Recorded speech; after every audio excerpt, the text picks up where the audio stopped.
Hey guys, this is Manu, Kalia, physical therapist and Ayurveda herbalist. So I'm going to shoot another video for you guys on core stability. We're going to do two variations of the side plank position to strengthen your core muscles. Okay, but we're going to add a component to that, which is really focusing on your deep layer, your transversus abdominis for core stability, not just lifting up and not maintaining that core stability while you're in that position. Okay, well, it'll also allow us to work on your hip muscles too. So the way we're going to do that is, and this is important for essentially if you have any low back issues, you have hip problems, you have a lot of knee-related problems, and for those of you who are athletes and runners, you need to have, you remember, as I talked about in some of my other videos, the first rule is building that foundation where you have a good trunk or core stability. And then number two is getting those hip muscles stronger. So your base is strong. If the base is strong, extensions will always work well. Okay. So the way we're going to do that is, again, this is a side position. So when for the side plank, we're going to do the easier version first. The easier version, what you're going to do is you're going to have your knees bent, okay, till you get the positioning and the form down. And you're able to get stronger, and then we'll go with the legs straight. So remember, you're working on this hip, so she's working on her left hip, so glute strength, because she's raising it up. She's doing hip abduction effectively on that side to get those glutes stronger. Glute medius especially, which is essential for pelvic stability when you're walking, running, and all sorts of single leg activities. And the second part is working on the core. And since the elbow is bent and she's bearing off of that left side, pushing off of that, doing a lot of scapular stability, shoulder girdle stability too, to hold that position. That's very important. So if you have shoulder issues, you want to obviously be a bit more careful with that position, or if you're not strong enough to hang out there. So modify the exercise if you have those shoulder issues, or outright avoid that specific movement. Okay, so what we're going to do is, first step, remember, you fire your lower abdominals, okay, your core. So we want to get those transversus abdominis firing. So what we're going to do that is take a deep breath.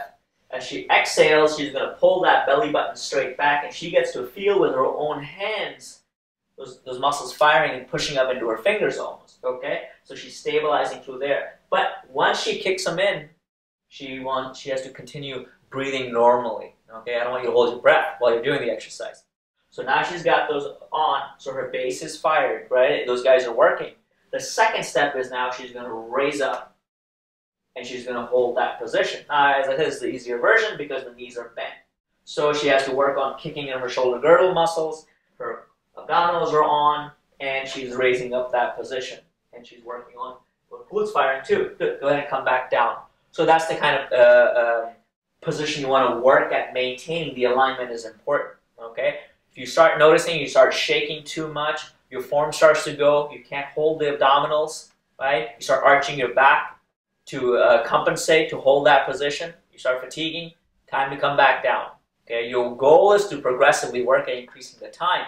So let's say we set a goal of 10 to 15 seconds first, get up into that position, and as you get better at it, increase the time to 30 seconds or even more for that matter. Okay, and the reps you can work up. You can go from 8 to 10 repetitions. Okay, that's going to be plenty. If you're doing 10 repetitions, holding for about a minute each one, that's quite a bit for holding that position. So at that point, you want to progress. You want to go to that next level, which is the harder part, which will be with your legs straight. So now, we're going to have her legs straight. So in this position, feet are together. Same setup, basically. Okay, and she's going to fire these guys first, set your base. Okay, and the next step she does is she pushes up and she raises up into that position, and she's going to hold that spot again. Okay, so a good way to fire these guys, core is on, shoulder girdle is working, good, and come back down. And control the descent down too. Don't just plop back down, okay? As you get better at it, you can even work at, as you raise up, you can lift that arm up to increase the challenge. You can even work at lifting the top leg up. So there are a lot of variations that can be done. Once you get the basics down, you can hold the position, okay? And there are a lot of other positions where you can even add some movements with that arm, the top arm too. But let's start with this first, so you guys get these steps down, and we progress from there. So as I said, essential, very, very important for athletes, runners, and anyone who's trying to get stronger, a lot of those core muscles stronger for even day-to-day activities. All right, guys, so make sure you subscribe to the channel.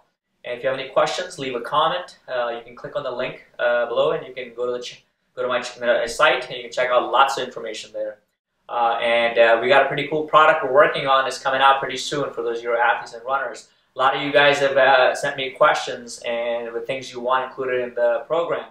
I think you're going to love it. It's going to be quite awesome. It has tons of information on all sorts of physical therapy, holistic medicine techniques for injuries, and all sorts of other stuff we got on.